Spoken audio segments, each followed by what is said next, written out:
आप देख रहे हैं पब्लिक टाइम्स। नमस्कार, मैं सुमंत कुमार। चलिए जानते हैं गोपालगंज की खास खबर विस्तार से। गोपालगंज पुलिस ने एक टेम्पो से 1 क्विंटल 2 किलो गांजा बरामद किया है। वहीं इस मामले में पुलिस ने 2 महिला सहित 7 गांजा तस्कर को गिरफ्तार किया है। पुलिस ने ये कार्रवाई जादूपुर थाना क्षेत्र के बंगरी गांव के पास से किया है। ये गांजा की तस्करी उड़ीसा से जादूपुर के रास्ते सिवान के लिए किया जा रहा था। सदर एसडीपीओ प्रांजल कुमार ने बताया कि उड़ीसा से तस्करी कर नशीला पदार्थ गांजा को गोपालगंज के रास्ते सिवान लाया जा रहा था। इसी दौरान जादूपुर थाना पुलिस ने बंगरी गांव के समीप वाहन जांच के दौरान टेम्पो के छत में तहखाना बनाकर रखे गए 1 क्विंटल 2 किलो गांजा बरामद किया गया है। इसके साथ ही 2 महिला सहित 7 तस्कर को गिरफ्तार किया गया है। गिरफ्तार तस्कर में छत्तीसगढ़ के अंतरीप कंजूर, सिवान जिला जामू बाजार के गक्के जमीर मियाँ, सचितानंद महतो, शैलेश प्रसाद और उदय कुमार सहित जादूपुर थाना के हरिहरपुर गांव के मंजू देवी एवं मनका देवी के रूप में पहचान की गई है। बरामद गांजा की कीमत करीब 7 लाख रुपए आकी गई है। आज सुबह की पुलिस की कार्रवाई में हम लोगों ने लगभग 102 केजी गांजा बरामद किया है, जिसमें हम लोगों ने 8 लोगों को अरेस्ट भी किया है, जिसमें से 3 महिलाएं हैं। हम लोग अब इसके फॉरवर्ड और बैकवर्ड लिंकेजेस को खोज रहे हैं और जो भी इसमें हम लोगों को आगे मिलेगा हम लोग उस पर कार्रवाई करेंगे। आज कहाँ की तस्करी की जा रही थी? ये तस्करी अंतर्राज्यीय था, जिसके बारे में हम लोग अभी और पता कर रहे हैं। कटिया थाना की पुलिस ने 19 महीने से फरार चल रहे हत्याकांड के एक आरोपी का घर कुर्क कर दिया गया है। इस आरोपी को नोटिस का तामिला कराया गया था। उसके बाद भी जब आरोपी ने सरेंडर नहीं किया तो पुलिस ने इसकी संपत्ति कुर्क की है।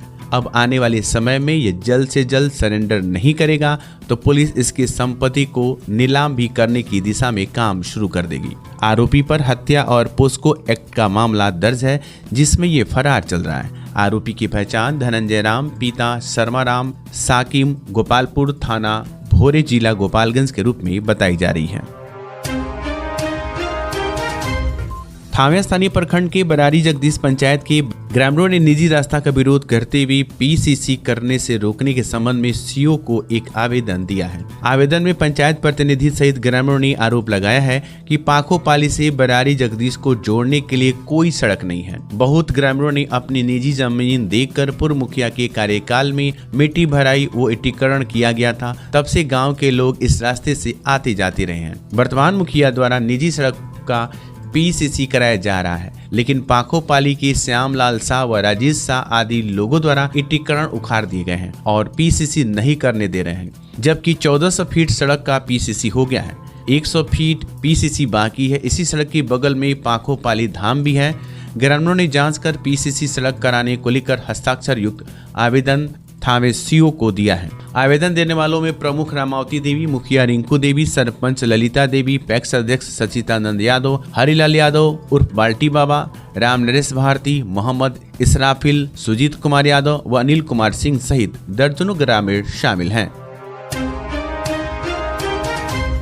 क्रांति दिवस के अवसर पर जिला कांग्रेस कमेटी के द्वारा जिला अध्यक्ष ओम प्रकाश गर्ग की अध्यक्षता में तिरंगा मार्च निकाला गया। तिरंगा मार्च जिला कार्यालय से निकलकर शहर भ्रमण करते हुए शहीद स्मारक पहुंची, जहां सभी कांग्रेस जनों ने भारत छोड़ो आंदोलन में शहीदों को श्रद्धांजलि अर्पित किया और सभी कांग्रेस जनों ने भारत की एकता और अखंडता के प्रति अपनी निष्ठा और प्रतिबद्धता को स्पष्ट करते हुए इसके संपोषण तथा संरक्षण के लिए सतत सजग और सचेत रहने की प्रतिज्ञा ली। नौ चयनित पंचदेवरी प्रखंड संसाधन देवी राधिका शरण मिश्र ने बुधवार को प्रखंड के उत्क्रमित मध्य विद्यालय नेहरूआ काला का निरीक्षण किया। उन्होंने शिक्षकों से नियमित वर्ग संचालन पर विशेष ध्यान देने की बात कही। स्कूल पहुंचने पर छात्र छात्राओं ने बीआरपी का फूल माला से भव्य स्वागत किया। बीआरपी ने वर्ग संचालन का जायजा लिया तथा सुधार करने का निर्देश दिया। छात्र छात्राओं से मिलकर उन्होंने समस्याओं के बारे में पूछताछ की। जाँच के दौरान बीआरपी ने शिक्षक उपस्थित, छात्र उपस्थिति, साफ सफाई को लेकर कई आवश्यक दिशा निर्देश दिए। बीआरपी ने कहा कि शिक्षा विभाग में लगातार हो रही जांच का असर अब दिख रहा है। स्कूलों में बच्चे आ रहे हैं, वहीं शिक्षक भी समय से विद्यालय पहुंच रहे हैं। उन्होंने कहा कि जाति जनगणना को लेकर 1 सप्ताह पूर्व स्कूलों की स्थिति बिगड़ी थी। लेकिन मंगलवार के दिन अपर मुख्य सचिव के पाठक के निर्देश के बाद बुधवार को पुनः विद्यालय की स्थिति सुधर गई। बुधवार को रिमझिम बारिश के बीच 1 दर्जन स्कूलों के निरीक्षण में एक भी शिक्षक गायब नहीं पाए गए। इस मौके पर जे ओझा, छोटेलाल प्रसाद, संजीव कुमार, पुष्पा देवी, सीमा देवी, ममता कुमारी श्रीवास्तव आदि थे। बारिश होते ही 2 बिजली के पोल गिर गए, जिसमें बाल बाल लोग बच गए। घटना माझागढ़ थाना क्षेत्र पुरैना गांव की है। बताते चले कि मंगलवार की रात्रि से हो रही रिमझिम बारिश से पुरैना रिंग बांध पर हलाए गए बिजली के 2 पोल गिर गए, जिसमें दर्जनों लोग बाल बाल बच गए। समय रहते बिजली विभाग के द्वारा समय से गिरे बिजली के पोल को ठीक नहीं कराया गया तो किसी बड़े घटना होने से इनकार नहीं किया जा सकता। बारिश के लिए व्याकुल किसानों को रिमझिम बारिश होने से राहत मिली है। वहीं फसलों में बारिश के पानी ने जान भर दी है। बताते चले कि किसान बारिश का इंतजार करीब 3 माह से कर रहे थे। बारिश का इंतजार करते करते पंप सेट से पानी चला, धान की रोपनी कर लिए, परंतु बारिश के पानी बिना धान के सूखने के कगार पर था। परंतु मंगलवार की रात्रि से रिमझिम बारिश होने से जहां धान की फसल में जान आ गया, वहीं दूसरी तरफ फसल सूखने से बच गई। किसानों को पंप सेट से धान की सिंचाई करने से राहत मिल गई। छोटी सी आंखों में पूरी दुनिया को देखने का हुनर होता है, तो इसकी देखभाल बिल्कुल सावधानी से। हम हैं Titan world and Titan I plus exclusive Titan showroom, जहां कंप्यूटर द्वारा निःशुल्क आंखों की जांच। अनुभव करें हमारे 20 स्टेप त्रुटिहीन घड़ियों और चश्मों के स्टार्टिंग प्राइस 599 से। तो आज ही आइए Titan world and Titan I plus, DAV high school के सामने, स्टेशन रोड, गोपालगंज। जिले का गौरव 73 वर्षों से गोपालगंज की सबसे भरोसेमंद जेवर की दुकान रामकृष्ण ज्वेलर्स। हमारे यहाँ 916, 750 का ह्यूड हॉलमार्क सोने चांदी के साथ IGI द्वारा प्रमाणित हीरे का जेवर भी उपलब्ध है। BIS 916 हॉलमार्क शुद्ध सोना, संपूर्ण पारदर्शिता, GIA प्रमाणित हीरा, गोल्ड एक्सचेंज पर 0 कटौती, आजीवन मेंटेनेंस का वादा, गोल्ड ज्वेलरी पर 25% और डायमंड ज्वेलरी पर 20% तक की छूट। हमारे यहाँ लगे कैरेटोमीटर से सोने चांदी के गहनों की शुद्धता की जांच ग्राहक स्वयं करें, वो भी निःशुल्क। Ramkrishna jewellers, main road, Gopalganj. विगत 28 वर्षों से आपकी आस्था एवं विश्वास का प्रतीक JDS public school and Pratap coaching centre, जहां CBSE पैटर्न पर आधारित coeducation curriculum NCERT class nursery से 10th तक इंग्लिश मीडियम स्कूल। साथ ही हमारे यहाँ 25% seat reserve for BPL family, science lab facilities, computer lab facility, smart classes and project work for each student, hostel for boys and girls. Admission open for 2023-24 session. JDS public school and Pratap coaching centre, Ramnath पथ, Saraswati Nagar, ward number 12, Gopalganj. Thawe स्थानीय प्रखंड के सामुदायिक स्वास्थ्य केंद्र थावे में बुधवार की अहली सुबह काफी संख्या में आशा पहुंचकर हंगामा किया। स्वास्थ्य केंद्र में बनाए गए सभी तरह के वैक्सीनेशन रूम में ताला लगा दिए गए, जिसके कारण दिन भर कार्य बाधित रहा।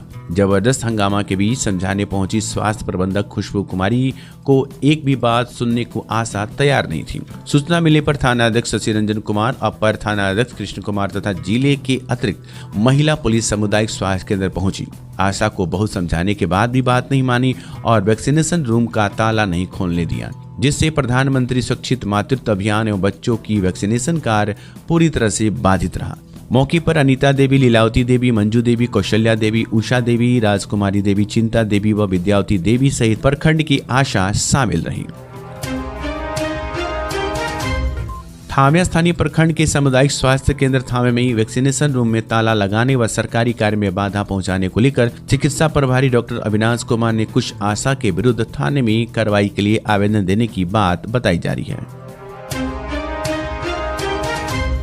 कुचायकोट के बल्लथी चेक पोस्ट पर उत्पाद पुलिस ने 64 किलो गांजा के साथ एक लग्जरी वाहन से पश्चिम बंगाल के तस्कर को गिरफ्तार किया है, जिसका नाम नूर हुसैन है और ये कूच बिहार के एक मुखा का निवासी है। गाड़ी के अंदर गांजा की पैकेट लेकर सप्लाई के लिए जा रहा था, तभी पुलिस ने इसे गिरफ्तार कर लिया और पूछताछ के बाद जेल भेज दिया। अब खबर बेतिया से। नौतन प्रखंड स्थित सामुदायिक स्वास्थ्य केंद्र पर प्रखंड के सभी पंचायत से आई हुई आशाओं ने अपनी 9 सूत्री मांगों को लेकर 28वां दिन भी हड़ताल पर बैठी रही। आपको बता दें कि सभी आशा कार्यकर्ताओं के द्वारा अपनी 9 सूत्री मांगों को लेकर केंद्र सरकार और राज्य सरकार के विपक्ष नारे के साथ लगातार धरना प्रदर्शन कर रोष जताया। वहीं धरना प्रदर्शन कर रही आशा कार्यकर्ताओं ने बताया कि महंगाई चरम सीमा पर है। 1000 रुपये जो काम करने के बाद मिलता है उससे घर परिवार कैसे चलेगा? हम लोगों के बच्चों की उच्च शिक्षा कैसे मिलेगा? अभी हम लोगों से कोई पदाधिकारी मिलने तक नहीं आया। अगर हम लोगों की मांग सरकार पूरी नहीं करती है तो हम लोग पूरी तरह से सड़कों पर उतरने का काम करेंगे एवं चक्का जाम करेंगे और एक बहुत बड़ा आंदोलन होगा। सरकार हम लोगों की बात क्यों नहीं सुनती है? सरकार कब तक कान में तेल डालकर सोई रहेगी? जब तक सरकार जागेगी नहीं तब तक हड़ताल से हम लोग भागेंगे नहीं। यही नहीं, सभी आशाओं ने यह भी बताया कि हम लोगों की मांग पूरी करे, नहीं तो हम लोग हड़ताल करते रहेंगे। वहीं आशाओं ने 1000 में दम नहीं, 25,000 से कम नहीं, हम भारत की नारी हैं, फूल नहीं चिनगारी हैं, गोली चली चाहे बम, पीछे नहीं हटेंगे हम। इस तरह के नारे के साथ सरकार के विपक्ष नारेबाजी की। ठीक है, 8वां पास है, पकड़ कर उनको आशा का चयन किए, उसके बाद में 8 को 9 को सर्वे का रजिस्टर दिया जाता है। क्या सर्वे करेगी आशा? 0 से 5 बरस का ड्यू लिस्ट बनाएगी आशा, बच्चे के बुलाएगी आशा, गर्भवती सर्वे करेगी आशा, जो दंपति का सर्वे करेगी आशा, रिपोर्ट कौन देगी आशा, सब आशा का मुड़ी पर थपाया जाता है। पैसा क्या आता है? 1000 में उसको पेरहुआ होता है और सही संपत्ति से उसका परिवार का खर्चा नहीं चल रहा है। क्या पुष्ट का काम है? काला जर का काम है? अनपढ़ आशा है, अनपढ़े ने काम किया है। अब 8 को 9 को 8वां पास आशा मिली है। 8वां पास आप मांग रहे थे तो 8वां पास है। इस समय आप कह रहे हैं कि अनपढ़ हटाया जाएगा। क्या हटाया जाएगा? चैन रद्द कर देंगे। दौड़ कर करते हैं कि धमकाते हैं, चैन रद्द कर देंगे। देखते हैं कौन चैन रद्द करता है। आप ऐसे कुर्सी पर बैठते हैं, हम लोग का चैन रद्द होगा तो आप भी कुर्सी पर नहीं बैठ सकते हैं। हम लोग 8वां पास है, ठीक है। 10 को 12 को रजिस्टर, जो 8वां पास है अनपढ़ ऐसा आप घोषित किए हैं, वही ना रजिस्टर में काम करती है, वही ना सर्वे करती है, वही ना गांव के बच्चे को बुला करके IR कराती है। हम लोग के लिए आपका जेल छोटा पड़ जाएगा, फिर भी हम लोग पीछे हटने वाले नहीं है। बाल बच्चा लेकर जाएंगे जेल में आपके खाने, चाहे गोली चली चाहे बम, आप पीछे ना हटे। हम लोग सबको एक साथ रखे, गोली बारूद कितना पुलिस लेकर खड़ा कीजिएगा, एक पुलिस का जवाब हम लोग देंगे, लेकिन पीछे हटेंगे नहीं, कभी नहीं हटेंगे पीछे। हाथ में हम लोग अपना हक लेकर छोड़ेंगे, नहीं तो अभी सरकार नीचे गिरा कराएगी। बेतिया स्थित उज्जैन टोला सेंट्रल वेलफेयर अस्पताल में लौरिया के सुभाष यादव की पत्नी अंगूरी देवी की गर्भाशय से 20 किलो का ट्यूमर्स निकाला गया। ट्यूमर्स को 2 डॉक्टरों की टीम डॉक्टर S रहमान और डॉक्टर नूर हसन एवं एक असिस्टेंट समेत 4 लोगों ने करीब 2 घंटे की सर्जरी में सफलतापूर्वक निकाला। सेंट्रल वेलफेयर अस्पताल के डायरेक्टर सह चिकित्सक डॉक्टर मजबूर रहमान ने बताया कि महिला का गर्भाशय पूरी तरह से सुरक्षित है। अगर समय से ऑपरेशन नहीं होता तो यह ट्यूमर कभी भी अंदर फट सकता था और संक्रमण के कारण महिला की जान भी जा सकती थी, लेकिन ऑपरेशन के बाद हम लोग सुरक्षित रिकवरी कर चुके हैं। वहीं अस्पताल के कंपाउंडर अखिलेश कुमार ने बताया कि 20 किलो का ट्यूमर की वजह से महिला के शरीर में काफी बेचैनी था, लेकिन अस्पताल के सभी टीम ने काफी मशक्कत के बाद सुरक्षित महिला को रिकवरी कर चुके हैं। मौके पर खुर्शीद आलम, आजाद आलम, मुन्ना मौजूद थे। मेरा नाम अखिलेश कुमार हुआ। मैं सेंट्रल वेलफेयर हॉस्पिटल का कंपाउंडर हूं, जो महाटोली में, उज्जैन टोला महाटोली में स्थित है। हम लोग के यहाँ एक सिस्ट ट्यूमर का ऑपरेशन हुआ जो 20 kg से अप्रॉक्स का था। पेशेंट को बहुत ज़्यादा बेचैनी था इधर उधर घूमने के बावजूद। हम लोग को हॉस्पिटल में आया, बहुत मशक्क़त के बाद यहाँ सर्जरी उसका हुआ जो सफलतापूर्ण हुआ। सेंट्रल वेलफेयर हॉस्पिटल के में एक महिला की ऑपरेशन सफलपूर्वक हुआ। उस महिला का जो है बीतिए 10 वर्ष पीछे से जो है दर्द परेशान थी और अल्ट्रासाउंड जब कराया गया तो उसमें जो है 20 किलो का ट्यूमर जो है अल्ट्रासाउंड ने बताया। पेशेंट मेरे पास आई, उसके बाद में हम लोगों ने उसका जांच पड़ताल सब किया। जांच पड़ताल करने के बाद सारे टेस्ट के बाद जो है उसका हम लोगों ने ऑपरेशन जो है 31 31 जुलाई को इसका ऑपरेशन किया। ऑपरेशन के सारे डॉक्टर के टीम हमारे यहाँ ओटी में थे, एनेस्थेसिया थे, डॉक्टर नूर हसन साहब सर्जन थे और मैं डॉक्टर मुजीबुर रहमान मैं भी था और हॉस्पिटल के जितने भी ओटी असिस्टेंट थे सारे स्टाफ वहाँ मौजूद थे। सब लोगों ने मिलजुल करके ऑपरेशन को हम लोगों ने सफलपूर्वक ऑपरेशन किया। उसके बाद जो है पेशेंट बहुत ही अच्छी हो गई। ऑपरेशन होने के बाद पेशेंट को हम लोग डिस्चार्ज कर दिया। अभी तो पेशेंट का कोई कंप्लेन नहीं है। डॉक्टर साहब ट्यूमर का वजन कितना था? 20 kg का वजन था ट्यूमर का वजन। और पेशेंट जो है एकदम पूर्ण रूप से जो है स्वस्थ है और उसको हॉस्पिटल से डिस्चार्ज कर दिया गया है। पेशेंट का जो है कोई इस तरह कोई प्रॉब्लम नहीं है। पेशेंट जो है मरिया गांव की रहने वालों की पत्नी जिसका नाम है अंगूरी देवी, 35 वर्ष उम्र है उसका, मरिया लौरिया मरिया की निवासी है।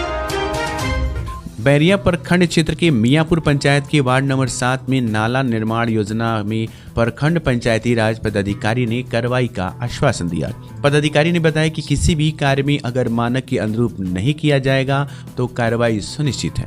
सूत्रों ने जानकारी देते हुए बताया कि नाला निर्माण में व्यापक पैमाने पर भ्रष्टाचार किया गया है। सरकारी राशि का बंदरबाट जोरों पर है। 4 नंबर ईंट व नदी का मिक्स बालू से कार्य कराया जा रहा है। यही नहीं, योजना स्थल पर कोई भी बोर्ड भी नहीं लगाया गया। आपको बता दें कि बिना योजना बोर्ड की योजनाओं जैसे स्वीकृत हो जा रही हैं। आखिर किन के आदेश पर बिना योजना बोर्ड लगाए यहां पर कार्य शुरू करा दिया जाता है? इसमें कहीं न कहीं सरकारी कर्मी की मिली भगत है। इस संबंध में बैरिया प्रखंड पंचायती राज पदाधिकारी जय किशोर शाह ने बताया कि बालू हटाने के लिए निर्देश कनीय अभियंता रजत कुमार को दिया गया, लेकिन 8 दिन बीत जाने के बाद भी अभी तक बालू व ईंट नहीं हटाया गया। ऐसा प्रतीत होता है कि प्रखंड कर्मियों की भी संलिप्तता जाहिर हो रही है। अब देखना यह है कि इस पर आगे क्या कार्रवाई हो रही है। जब इस संबंध में पंचायत समिति सदस्य रामबाबू शाह से प्रतिक्रिया लेने के लिए प्रयास किया गया तो उनके द्वारा बताया गया कि आपको जो लिखना है वह लिख दीजिए। ऐसा प्रतीत होता है कि इनको किसी भी अधिकारी या पदाधिकारी से डर नहीं है। जो मन में आए, जैसे मन में आए वैसे अपनी दबंगई के बल पर ये कार्य करेंगे। तो ये थी गोपालगंज और बेतिया की खास खबर। आपका दिन शुभ हो। धन्यवाद।